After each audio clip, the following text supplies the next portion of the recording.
நாகர்கோவில் அருகே உயர் ரக போதைப் பொருட்கள், நூற்றுக்கணக்கான மது பாட்டில்கள், கஞ்சா என விடிய விடிய 4 நாட்களாக விருந்து வைத்த கும்பலை போலீசார் கைது செய்த நிலையில் இது தொடர்பான காட்சிகள் அதிர்ச்சியை ஏற்படுத்தியுள்ளது.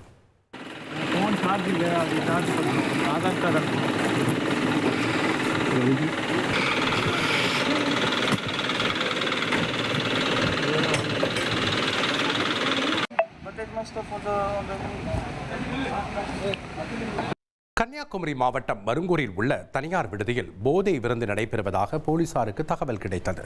சம்பவ இடத்தில் திடீர் சோதனை மேற்கொண்ட போலீசார் போதை விருந்தில் உல்லாசமாக இருந்த இளம் பெண்கள் உட்பட 70க்கும் மேற்பட்ட இளைஞர்களை பிடித்து விசாரணை மேற்கொண்டனர். விசாரணையில் அரசியல் பிரமுகர் ஒருவரின் பேரன் கோகுல் கிருஷ்ணன், அவரது மனைவி சௌமி ஆகியோர் போதை விருந்து குறித்து ஃபேஸ்புக் மூலம் விளம்பரம் செய்து இளைஞர்களை ஒருங்கிணைத்து ஏகபோக போதை விருந்தை நடத்தியுள்ளனர். ஏற்கனவே கோகுல் கிருஷ்ணன் மீது உயர் ரக கஞ்சா உள்ளிட்ட போதைப் பொருட்கள் விற்பனை தொடர்பான வழக்குகள் நிலுவையில் உள்ள நிலையில் கைதானவர்களுக்கு சர்வதேச போதைப் பொருள் கடத்தும் கும்பலுடன் தொடர்புள்ளதா என்ற கோணத்தில் போலீசார் விசாரணை மேற்கொண்டு வருகின்றனர்.